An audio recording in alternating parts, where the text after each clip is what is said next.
হুজুর, মনের নেক আশা পূরণের বিশেষ কোনো আমল আছে? জি, আছে। আজ আপনাদের সাথে এমন এক পাওয়ারফুল আমলের কথা শেয়ার করব যা নিয়মিত করলে মহান আল্লাহ তাআলা আপনার মনের সব নেক আশা পূরণ করে দেবেন। আপনার জন্য রিজিকের দ্বার উন্মোচিত হয়ে যাবে। আকাশ থেকে যেন রিজিক বর্ষণ হবে। আপনি মাটিতে হাত দিলে তা স্বর্ণে রূপান্তরিত হওয়ার মতো বরকত লাভ করবেন ইনশাআল্লাহ। রাসূলুল্লাহ সাল্লাল্লাহু আলাইহি ওয়াসাল্লাম বলেছেন, বুলেট মিস হতে পারে, কিন্তু এই দোয়াটি পড়ে কেউ দোয়া করলে সেই দোয়াটা কখনো মিস হবে না।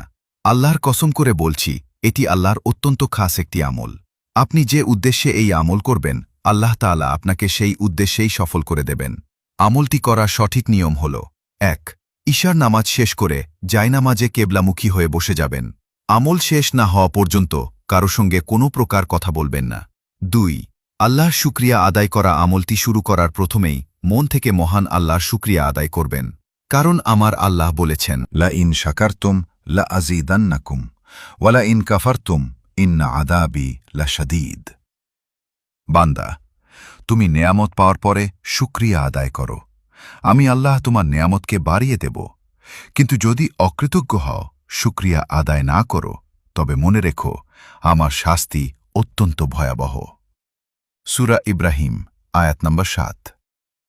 প্রথমে ৩ বার ইসমে আজম পাঠ করে আল্লাহর শুকরিয়া আদায়ের পর এই মহামূল্যবান ইসমে আজমটি ৩ বার পাঠ করবেন। আল্লাহুম্মা ইন্নী আসআলুকা বিআন্নী আশহাদু আন্নাকা আনতাল্লাহ, লা ইলাহা ইল্লা আনতা, আল আহাদুস সামাদ, আল্লাযী লাম ইয়ালিদ ওয়ালাম ইউলাদ ওয়ালাম ইয়াকুল্লাহু কুফুয়ান আহাদ।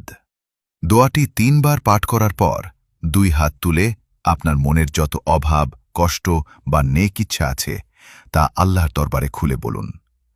আল্লাহ রাব্বুল আলামিন আপনার মনের সব আশা পূরণ করে দেবেন ইনশাআল্লাহ। ভিডিওটি অনেক গুরুত্বপূর্ণ, তাই দেখা হলে কমেন্টে আমিন লিখে শেয়ার করে অন্যদের শেখার সুযোগ করে দেবেন ইনশাআল্লাহ। এর বিনিময়ে আপনি অসংখ্য নেকির অংশীদার হবেন।